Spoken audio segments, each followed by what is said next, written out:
All right, welcome back to the last episode of the year. This week, a report shows a new 6-seat Model Y that we didn't see coming. And we're learning that the production of this Juniper Model Y will begin as soon as next week in Shanghai. And the media is having a feeding frenzy on Tesla for the latest recall. But wait till you see where Tesla ranks when it comes to recalls compared to other car makers.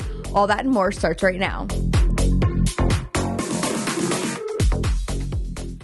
All right, let's go ahead and jump right into it. By the way, you can also listen to this on all major streaming platforms. And if you're inside your Tesla, you can just go to the browse feature and tune in, and we are being featured in there. We are. And also you can check out the bottom of this video right here if you're watching us over on YouTube, because there are chapters so you can jump to the topics that you're interested in. And also make sure that you're signed up for our weekly newsletter, bite-sized chunks of news that are kind of just a paragraph or so. Kim sent these out every week, and essentially the topics that don't make it to this podcast and additional insights on the topics we discuss here are shared every single week to your inbox. But the topic I am most interested in this week is the Model Y. Yes. The new Model Y Juniper.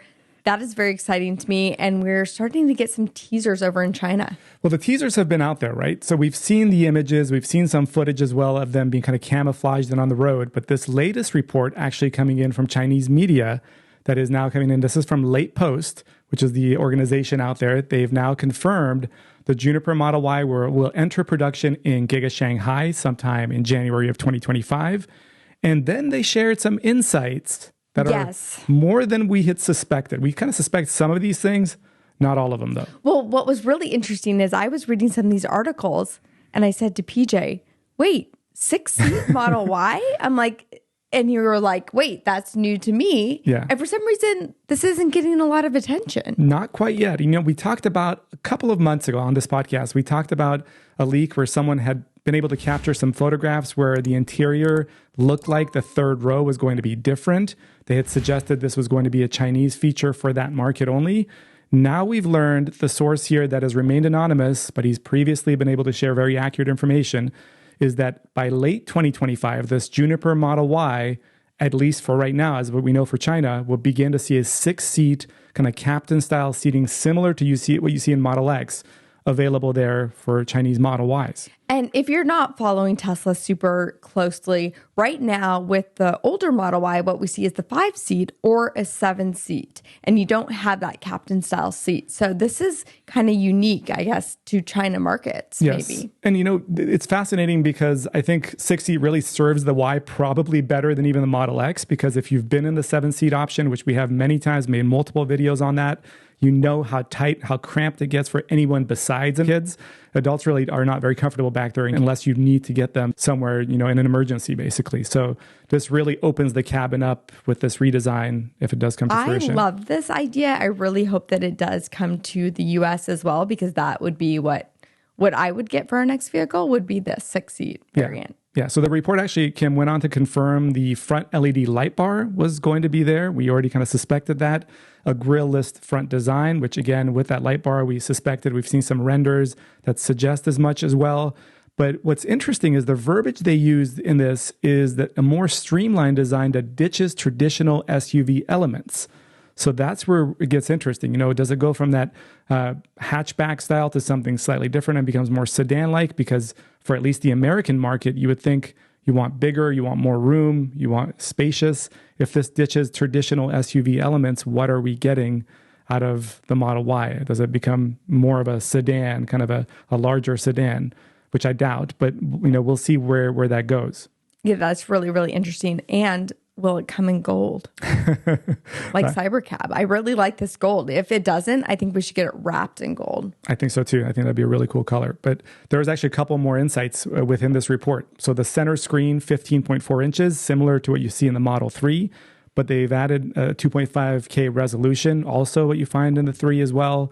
But what's fascinating is a tilting screen, presumably what you have in the Model S and X, where you have a button, you press it, the screen kind of rotates towards or away from the driver. That's going to be what's reported inside these new Model Ys. That's possibly what comes to the US market as well, by the way. So we get the rotating screen on there, a newly developed 4th-gen drive unit. Of course, needless to say, it gets quieter with this vehicle. It's going to be more refined. Do you feel like they're making the 3 and the Y too nice so that it really just takes away from the S and X? I mean, I wouldn't be surprised if they phase S and X out gradually. Don't say that. I know. Oh, that would make me so sad. I hope that doesn't happen. I just hope they really improve S and X. Yeah. Again, we know how little units they move in the S and X world. Well, they could change that by making them a lot better. They could, but is that what they're trying to do, or are they trying to just go mass market? Give us 500-mile range, give us massaging seats. They could really add a lot to those vehicles to make them better. I know they can. I mean, they've got the money, they've got the know-how, the experience. Do it. That's my New Year's resolution for Tesla is make the Model X and S better. And I would like to see the Roadster in there. Yeah. I would like to see the refresh Roadster. Well, you brought up the Cybercab and the yellow design. Yes. Did you see this report from Franz? He was at Peterson Auto Museum, gave a 10-minute speech there, and talked about how the gold color was actually inspired by New York City's taxis. I love it. I think it's super cool. That makes a lot of sense. I don't know why. I keep thinking back to the event. I'm like, why didn't I think of that? That makes so much sense why they made it gold. It was a classic nod to the taxis, but a more futuristic look into what the taxis would look like. I was thinking more like when they launched the Model 3 and they had that cool silver color. And I'm like, oh, that was silver. Now they have gold. But the cabs makes a lot of sense to make it futuristic, like my pants. You got your cyber pants. I'm wearing my, what's funny is after I went to that event, I was like, I need some more gold clothes in my wardrobe. I need to buy some gold things. But anyways, side note, you guys don't care about that. I think a lot of us are getting really excited for Cybercab, the opportunity to make a little bit of extra money on the side. But here's another opportunity to make some money. The best part of owning a tech car is the ecosystem. For example, I'd love being able to control my Tesla straight from the app. But what if I told you you can get Tesla-like features on any car and get rewarded on the blockchain at the same time? That's what today's sponsor DIMO is doing. Whether your car's an EV or not, DIMO unlocks your car's data, its health insights, maintenance alerts, real-time location info, and so much more. It's super easy and straightforward to access your car's information. If your car came with an app, you're probably good to go, and it includes around 10,000 makes or models, and you just download the app for free. And if your car's not on the list, you can just get a DIMO device and then download the app for free. If you own a Tesla, there's even more ways to earn, so DIMO has now partnered with Roil and Connecticut Green Bank to convert your charging data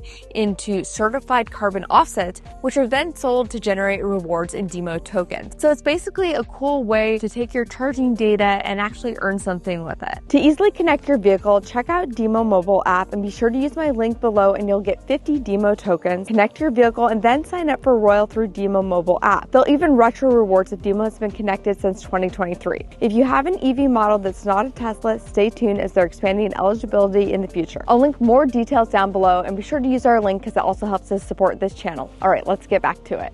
All right. And we're just talking about how the future is gold, but the comment section when it comes to Tesla's latest recall is also gold. I saw this and I knew exactly what I was getting into right when I clicked on it. Of course, most of these recalls are software updates that are OTA over the air. And Tesla issues this recall. 700,000 Teslas are impacted by this. And this happens just leading up here before we approach Christmas Eve, of course. The media goes nuts on it. It's from months ago. That's what's fascinating. I didn't even know that because it apparently happened to our car, but it was fixed before we even knew it was happening. So essentially what was going on is back on November 6th, Tesla sent out a software update to some 694,000 Model 3s and Model Ys. And with it, inadvertently, there was a bug. The bug actually kept the TPMS, the tire pressure monitoring system sensor light on inside the cabin. And out of the 690,000+ cars that got this, 76 people noticed something was up. They may have had a service appointment already coming up. So they kind of noted this to Tesla. Tesla saw this, and about 4 days later or so, November 10th, they were aware of this, and they actually sent out a software update on November 12th and fixed it all. They did their own internal investigation, and last week, just leading up to Christmas here, Tesla kind of released the information on this bug. They fixed it all, of course, but this is when the word comes out from NHTSA talking about this recall. And people are going crazy. The comment section was nuts. It was hilarious. To someone who knows this is a software update, to see kind of exactly the perspective that people have. So one commenter said, if Elon can't build a car, how can he maneuver the intricacies of our government? Well, let's just hope that Elon can change the verbiage of recall when it comes to these software updates. There's like also now that Elon's president. There's also a slight change. There is a slight change to that. So, one person was saying since Musk took over, these cars are death traps. And I'm thinking, since he took over, like he's been involved with Tesla since like 2004. There was that study though that talked about that, that was wrong. And I made a short, if you guys haven't seen it, talking about like how inaccurate it was. And then Ben Solon's actually really made a full-length video. You guys should check it out, talking about like debunking everything in it. But people read that, went viral, and now they think there's just a lot of political bias towards the vehicle. There always was a little bit, it was the other way. Then when Elon chose his side, then it went the opposite direction. But what's fascinating is, the comment section, another one saying, I'd rather walk than drive a Tesla. Somebody else saying, recall Musk while you're at it. You people voted for President Musk. He can't even get his own cars working properly. How can he fix America? I mean, it's just really comic. And the fact that this all has already been resolved a month and a half ago. And people are saying this. Well, the saddest part is it really shows where people are at with their thinking and how uneducated people are when it comes to this type of topics, and they don't understand it yet. So obviously, there's the group of us that follow it in depth. Probably if you're watching this or listening to this, you do follow it and you understand it, but the mass majority of people don't. Yeah. And this is what they think. And it's pretty sad. It's really sad. Yeah. So I actually looked into recalls for other automakers versus Tesla, just out of curiosity. I actually used Grok and with your account and pulled it up. You're welcome. So by the way, NHTSA actually finally acknowledged this, that these are non-physical recalls. So inside their verbiage of this recall, it says software update repairs recall. It kind of highlights that. Now, of course, it still uses the word recall, which is where the media is going to come in and pick this stuff up. But I was just curious, software and also hardware-related recalls between all major automakers in 2024. I asked Grok. This is what it came up with. It said Chrysler and Stellantis had 51 total recalls that affected 4.2 million cars. That was the top of all automakers. Number 2 was Ford, tied with 51 recalls, but the number of cars was 3.6 million, down from that 4.2 that Chrysler had. BMW was third at 26 recalls. GM had 22. Mercedes had 21. Hyundai had 20 recalls. Tesla had 15 recalls, 2 of which were physical, according to NHTSA. 13 were software related. By the way, a third of these 15 recalls, 5 of them were related to the Cybertruck, a brand new product. So it comes in way at the bottom of the list. Take that. I knew you'd like that one. I know. Why don't they report on that? Like, that should be the story that should be reported. But clearly, they know that when you talk about Tesla, especially in a negative light, you get much more traction on any publishing media, whatever you put out on your website, anywhere. But the media hasn't picked up on possibly like one recall that, well, it isn't even a recall yet, but it could be a physical recall, which is some of the new vehicles that have the hardware 4 in them are having issues. And again, this hasn't been an actual recall yet, but it could be a physical recall. That looks like they were replacing some of the computers. So what you're talking about here is hardware for computers. And again, we love talking about both the positive and also making sure we cover the negative as well.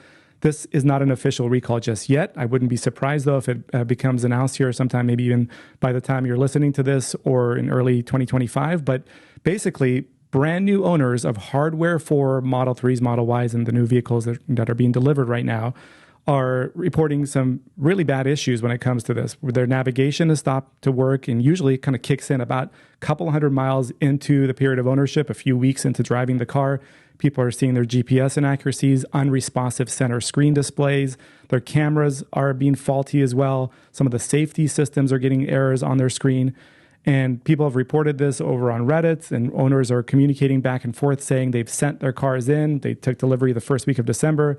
By the second week of December, this stuff all started happening, and they gave it to Tesla. Tesla actually swapped it out with another hardware for computer, which also began to fail. And now Tesla's telling a lot of these customers, we're just going to hold off for now, try to get to the root cause of what's happening before we issue any sort of official move. The service center, they're really like doctors. They're like, They are. let's take your car, let's diagnose it, let's figure out what's wrong with it. But it does seem like if they're replacing the computer that doesn't work again, it's a software thing, and they just need to figure out what that software update, not recall, will be for it. But I would be kind of upset if I got a brand new Tesla with the new hardware and then I was having some of these issues. I'd be like, oh, let's figure this out. Come on. Yeah, I'm curious if you guys are watching, if this is something you've kind of encountered with brand new hardware for vehicles. I imagine December deliveries, maybe November as well, where you're taking delivery and a week or two later, seeing these errors pop up. So do let us know in the comments. And there are a lot of deliveries right now. I feel like I keep hearing right and left from people that are taking advantage of some of these amazing deals Tesla's been offering and getting, a Model Y or a Model 3. Our editor just picked up his in Spain. Yes, another Tesla in the works there out in Barcelona area. And people are saying, these Tesla lots are full. Tesla can't sell cars, but all those cars in the lots are actually accounted for. But again, that was actually one of the top comments for this whole recall 700,000 vehicles. Another person was saying, every time I drive past them, it looks like they're just overflowing with Teslas they can't get rid of. And I'm like, those are the ones that have already been accounted for and paid for. It's because they're selling so well. That's why you see them. Yeah. And going back to Robotaxi, it looks like we might be seeing it this next year in Texas. Yeah, so that's what Elon said at 1010, right? Texas, California, full autonomy going to be available there in those states. And it looks like they've actually been working with the Autonomous Vehicle Task Force in Texas, which I didn't know there was such a thing. But apparently Austin has it, and it looks to be the first city to get access to this is going to be Austin, Texas in 2025. It makes sense. I'm not surprised by this, knowing that Tesla is already there. I imagine things would be a little bit easier to pass in Texas versus California. But especially in Austin, where it has such a huge presence and economically has been so beneficial for the city to have Tesla there. But there's no word right now on scale, the size of the operation of the fleet, but we know Waymo, for example, uses kind of a geo-fenced area with teleoperators, and Tesla's been like, no, we're not doing that ever. But it looks like potentially in these early stages, they may have some sort of a teleoperator or maybe a supervisor on board. I imagine in the beginning, they'll have some sort of teleoperator just in the beginning to make sure everything's safe. And then they go through that approval process. And then it will be just like any of our other vehicles with full self-driving capability, as long as they can get these hardware 4.1 computers taken care of. Whenever that update comes, then we'll see it. Yeah. So a few weeks ago, we talked about Nissan. We said it looked like they only had a few more months to survive. Well, now it looks like we have a potential merger between Honda and Nissan, trying to save their life. Yeah, so initially it looks like they're going to be working together under a holding group or holding company before they reach an agreement on who gets to keep what. But in October, Nissan actually announced an investment into ChargeScape, which is a joint venture from BMW, Honda, Ford, all kind of creating a software around charging, managing charging, monitoring real-time charging conditions and grid conditions as well. So they're trying to electrify, they're trying to stay relevant. But obviously, this has been so bad for so long that, now they've got just months to survive and trying to team up. It's wild to me because when I was growing up, Honda and Nissan are not the companies I think that would be in trouble here. Yeah. And so you kind of look back and you're like, what went wrong? Yeah. What went wrong? And I think other companies have been able to make this transition to going completely electric. But when I look at Honda and Nissan, they really focused in on hybrids. They did, yeah. And we saw that firsthand. We saw almost no EVs when we were in Japan. And it's just part of it is the cultural approach there where they love their hybrids and, it's a different lifestyle and the cities are not as spread out as they are here, but... You have to think of the worldwide sales, though, and where the world is going, not just in Japan. Yeah. And I think that's where... they kind of went wrong. Also, they didn't focus on their electric platform at all. If you look at the Prologue and what was it, Honda ZD BZ4X, the worst naming ever. I mean, that's a whole issue in itself. But they didn't have their own dedicated electric platform. They were using GM's Ultium platform. So perhaps if they had invested in that, their cars would be ahead because it's such a competitive market right now. We have BYD over there that's making Just running away with it. Running away with it. Yeah, and we have Tesla.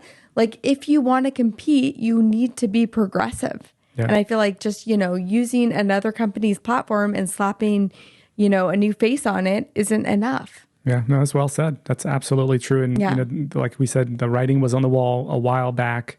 And unfortunately, it looks like now they've kind of got to team up and try to, see what they can do to be relevant. Yeah. And I'm not saying those vehicles are bad vehicles, but they're just like, they're fine. And you can't be fine anymore. You need to be like pushing the limits on what is out there. That's what people want. We're like thinking about the future, and the future is gold. But like, you have to keep thinking about that. And speaking about the future, looks like Mercedes has a new EV out, and they're saying it has 800 miles, but it's a little bit misleading. Well, it's not quite out yet. It's going to be debuted in early next year. So, the CLA EV is what's fascinating. This is one of the more interesting stories of the day for me, because when I read this, kind of the headlines say they promise 800 miles of range with 20-minute charging stops. And I'm thinking, whoa, they've got something going. As a solid state, what do they have going here that's able to get you 800 miles? Where this is expected to be an extremely important EV to them, but the engineers are saying it's going to set standards and be different than the EQE, the EQS. The platform they're using is called the MMA platform, and the range is actually not 800 miles. Once you kind of get into the depth of the story, it's 789 miles of range, but not on one charge. They stop and charge. Who counts range numbers with a charge in between? So it's 1,300 kilometers, but they're saying that with 2 10-minute charging stops, so they've been able to really maximize charging speed.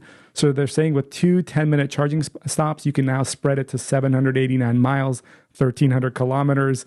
This is so misleading in so many different ways, because you could basically say that, your miles are unlimited because, you stop and charge. It's like, come on. But they're up to something, though, when it comes to the tech of being able to charge really fast. Yes, but say that. Don't come out with this like misleading number. Okay, again, we see where the mass of, people are in the comment section when it came to the other stuff. Yeah, so then they say this and you're like misleading people. Yeah, the CEO of the CLA EV for Mercedes says this is going to enter a new entry-level segment for their EV lineup. And the new platform MMA is actually going to be included with a supercomputer on all MMA-based Mercedes moving forward that's going to have AI and machine learning built in. So again, nothing that's currently out there on the EQE or EQS, but this platform will be introduced in this CLA EV. It has an 800-volt architecture.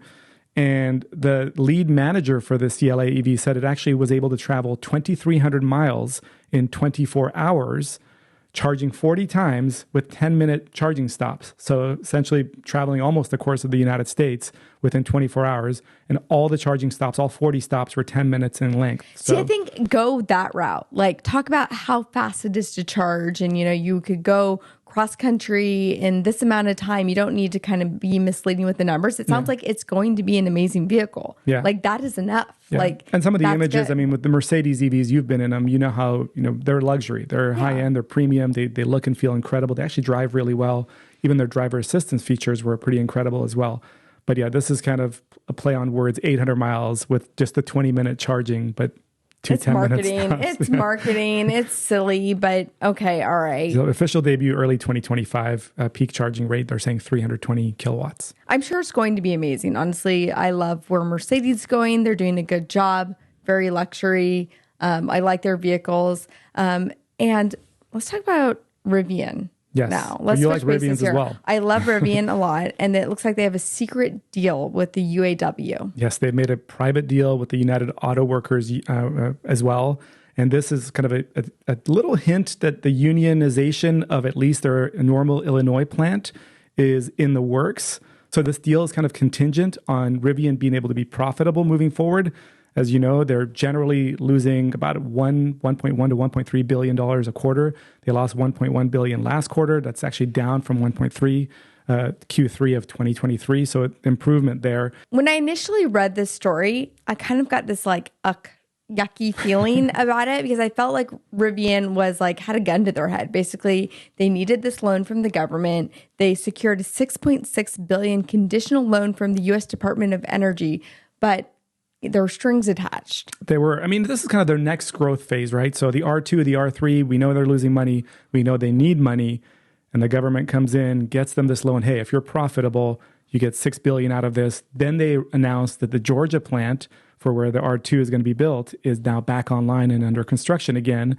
So again, yeah, I see where you're going with the ick feeling, but this is the UAW actually targeting Rivian in its broader plan to be able to kind of bring in more unionization to the EV industry as a whole. So that's kind of what you don't like about it. Do we want that unionization? I mean, we know Tesla doesn't like them. Yeah. Lucid doesn't use them. I'm sure there are benefits to it. I've never worked for a company that had unionization, so I can't really.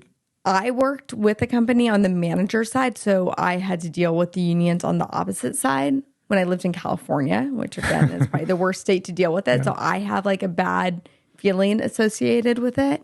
I felt like, I mean, I'm probably going to get a lot of heat if I give you my honest opinion here, but I felt like it was an excuse for employees maybe not to work as hard, and the unions were taking advantage of the employees and making them pay into the unions and saying, you know, we're going to represent you in these situations, but it's just another company. Yeah. Another company that they're basically working for and paying their hard-earned money to, where they don't necessarily need the unions. So that was my opinion with the unions, but you know, maybe they're getting better. I'm curious where you stand. If your employer is unionized, I'm just curious how that, you know, how you feel, what's the positive, what's the benefits, and if getting the automotive industry to be all unionized is. I'm really curious on that. Again, please put that in the comments. I would love to do like a deep dive into the unions and how that works with the car industry. And, you know, if you work for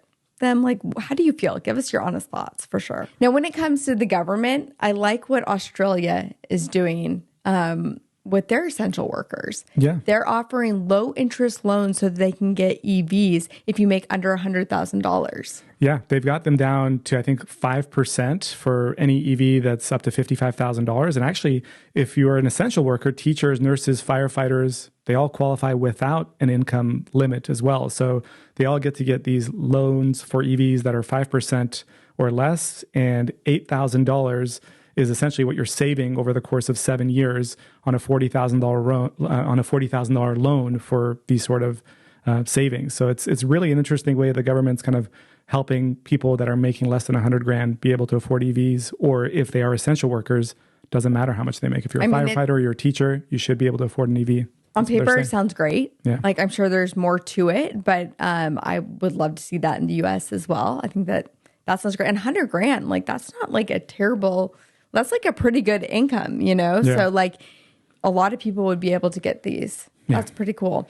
Now, end of the year here, there is another little sort of Easter egg when it comes to Cybertruck. Yeah, it's not an Easter egg that you would necessarily be able to, you know, utilize or access yourself, but it's something that Wes Morrill, the lead engineer for Cybertruck, actually shared with one of our viewers. And what it is, it's related to the windshield wiper, that giant windshield wiper of the Cybertruck.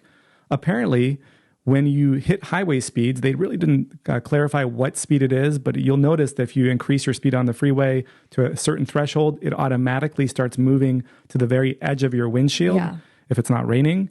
And it assumes kind of a vertical position for maximizing aerodynamic efficiency to boost your range. Wes Morrill said this has been put in there. Somebody actually noticed it happening. Yes, I saw someone noticed it was happening. They thought something was wrong with it. And then Wes was like, no, actually, that is built in for aerodynamics. Yep. Once you hit a certain speed, it knows. And that's the beauty of, you know, Tesla. I'm sure there's so many of these little things. It's like that active spoiler, but it's an active giant windshield wiper that's like built right in there. Pretty cool. It goes right along that A-pillar and makes the vehicle more aerodynamic. I love that.